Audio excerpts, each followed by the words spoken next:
You said that in January you tweeted that you stand with the people of Iran since the beginning of your presidency, and you'll continue to stand with the people of Iran, given the fact they're so hard hit with coronavirus. Oh, they're very hard hit.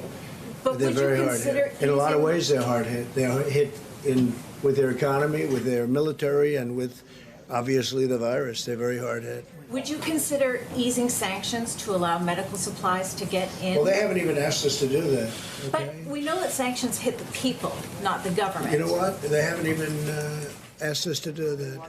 If they want to meet, would love to meet and would love to settle the whole thing out, but I doubt they'll be. So realistically, how does a person in Tehran pick up the phone and call you? I think they love America.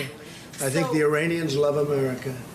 I think they'd love to be free. I think they'd love to have just some of the things that we have. You know, I remember Iran many years ago. Friends of mine were always in Iran. They were doing real estate deals in Iran. They were building beautiful buildings all over Iran, apartment houses. They were very successful. And then one day that came to an end. But you know what? The people of Iran, they remember that. It was a long time ago, but not so long ago. They remember it. And I'll tell you, they love America. They love what we stand for. And we're not looking for change. We're not looking for government takeover, government change. You know, this country's been through that many times. That doesn't work.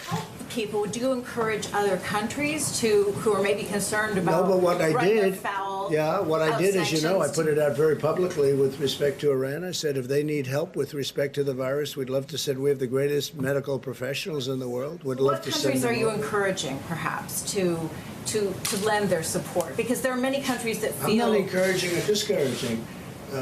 They've been a very hostile country.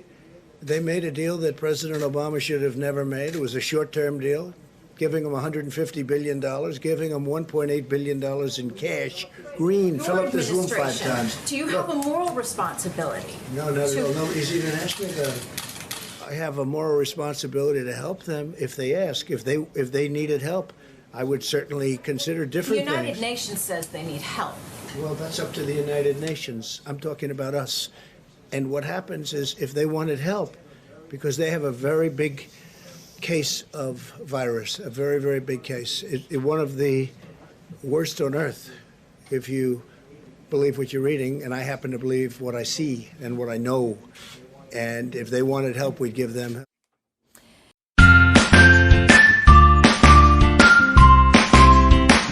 Also, the President of the United States is one who cops plenty, but I tell you what, I love the fact that Donald Trump fights so hard against the international institutions that have been bent, including and most notably the World Health Organization. The World Health Organization was asleep at the wheel when this pandemic that has killed more than 50,000 people, and of course we know it's way more that have actually died in China, that has destroyed social life, millions of jobs around the world, and, well, millions of businesses as well.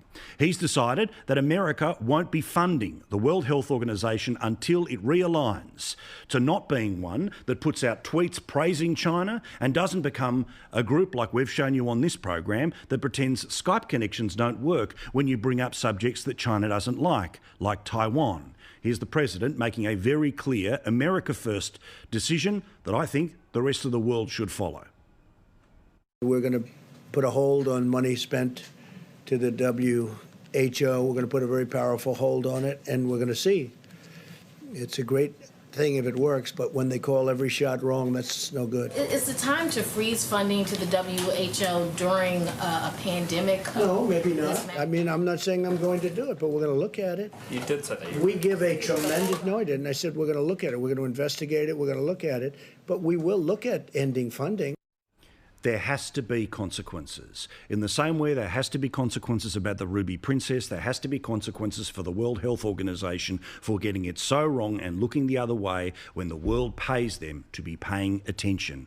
This is the same organisation that at one point had Robert Mugabe, a notorious murderer, as one of their goodwill ambassadors.